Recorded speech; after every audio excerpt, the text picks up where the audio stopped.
شاذر اور شفا دونوں نے مل کے اپنا بزنس سٹارٹ کر لیا ہے۔ دونوں مل کے اپنے آفس کو سجا رہے ہوتے ہیں۔ شاذر شفا کو بار بار اپنی محبت کا یقین دلانے کی کوشش کرتا ہے، لیکن شفا اسے اگنور کرتی ہے۔ اس بات پہ شاذر کو غصہ آ جاتا ہے اور وہ شفا کے ہاتھ سے ہتھوڑی پکڑتا ہے، اسے کہتا ہے کہ لاؤ یہ کام میں کرتا ہوں۔ شفا اسے پوچھتی بھی ہے کہ آپ کو یہ کام آتا ہے تو ہی کریں۔ شاذر چاہتا ہے کہ وہ کام کرے اور شفا اس کے پاس کھڑی ہو کے اسے دیکھتی رہے، لیکن شفا اپنا دوسرا کام کرنے کے لیے چلی جاتی ہے۔ شاذر کو غصہ آ جاتا ہے اور وہ غصے میں اپنے ہاتھ پہ زور سے ہتھوڑی مار لیتا ہے۔ شفا جب دیکھتی ہے تو بھاگ کے اس کے پاس جاتی ہے اور پہلے تو شاذر کی مرہم پٹی کرتی ہے اور پھر اسے کہتی ہے میں نے آپ سے کہا بھی تھا، پوچھا بھی تھا کہ اگر آپ کو یہ کام آتا ہے تو ہی کریں ورنہ رہنے دیں، میں خود کر لوں گی۔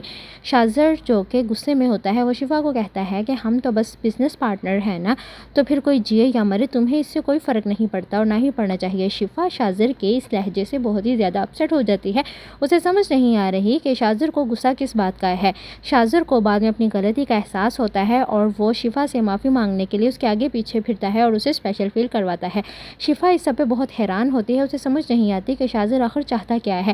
ایک پل میں وہ بہت زیادہ غصے سے ہائپر ہو جاتا ہے اور دوسرے ہی پل وہ ایسے فیل کرواتا ہے کہ جیسے کچھ ہوا ہی نہ ہو، لیکن شفا شاذر کی فیلنگز کو یا تو سمجھ ہی نہیں رہی یا سمجھنا ہی نہیں چاہ رہی۔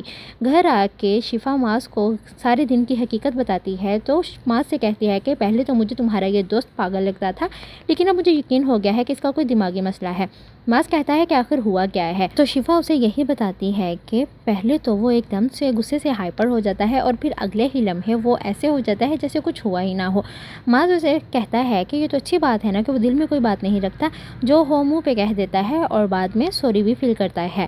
لیکن ماس اور شفا شاذر کی فیلنگز کو نہیں سمجھ رہی کہ اس کے دل میں آخر چل کیا رہا ہے۔ نرمین شاذر کے پیچھے ہاتھ دھو کے پڑ گئی ہے، وہ شاذر کو اپنی محبت کا یقین دلانے کے لیے کال کرتی ہے اور اپنی محبت کا اظہار کر دیتی ہے، لیکن شاذر کال شفا کو دے دیتا ہے۔ شفا نرمین کی ساری باتیں سن کے گھر جا کے اسے کہتی ہے کہ میں نے تمہیں منع بھی کیا تھا کہ شاذر سے دور رہو، وہ اچھا لڑکا نہیں ہے، تم چاہتی کیا ہو، تم کیوں اس کے پیچھے پڑی ہوئی ہو۔ اس پر نرمین کو غصہ آ جاتا ہے، وہ کہتی ہے کہ آخر شاذر آپ کا لگتا کیا ہے، آپ اس کے بزنس پارٹنر ہیں، اس کے آگے پیچھے پھر رہی ہیں اور تو اور اب اس کی کالز بھی سن رہی ہیں، آپ کا شاذر کے ساتھ رشتہ کیا ہے اور مجھے کیوں اس سے دور رکھ رہی ہیں، کہیں آپ کا تو کوئی افیئر نہیں چل رہا۔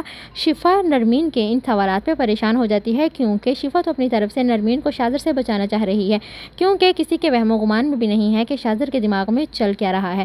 اب دیکھتے ہیں کہ ماس کو کب تک شاذر کی فیلنگز کا احساس ہوگا یا پھر شفا ہی کچھ کرے گی۔